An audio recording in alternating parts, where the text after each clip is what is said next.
Hello मंडळी, राम राम, जय खानदेश सगळ्यांना. कसे आहेत सगळे? मजेत ना? मजेत राहा. तर आज मी गावाहून येताना नाही का हे गिलके आणले होते. छान असे मस्त कवळे कवळे गिलके होते, बारीक असे छान. मग म्हटलं चला आज त्याचीच काहीतरी नवीन रेसिपी ट्राय करू. म्हणून नेहमी तर ती मिरच्या, लसूण, आल्याची पेस्ट वगैरे करून करतो, पण आज म्हटलं काहीतरी वेगळं करू. तर मग त्यासाठी गिलके वगैरे छान धुवून असं त्यांची साल वगैरे काढून मस्त असे कट करून घेते, जसे की आपण भरले वांगे वगैरे करतो त्या पद्धतीने. आणि त्यासाठी मी थोडीशी पेस्ट तयार केली. त्यामध्ये थोडा कढीपत्ता, कोथिंबीर, लसूण आणि हिरव्या 2-1 मिरच्या अशा दळून बारीक मिश्रण तयार करून घेतलं आहे. आणि दुसरीकडे मी शेंगदाण्याचं मसाला पण तयार केला आहे. त्यामध्ये शेंगदाणे, लसूण, कोथिंबीर, धणे, जिरं, तिखट, हळद, मीठ वगैरे असं.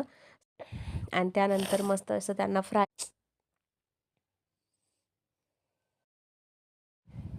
टोमॅटो वगैरे पण टाकला आहे आणि मस्त असं त्यांना फ्राय करून घेतले. फ्राय करून झाल्यानंतर ते तेलामध्ये थोडंसं फ्राय झाल्यानंतर त्यामध्ये मी शेंगदाण्याचं कूट टाकले.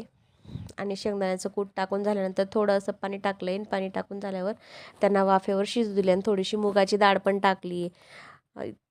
टेस्टला खूप छान झाली होती भाजी.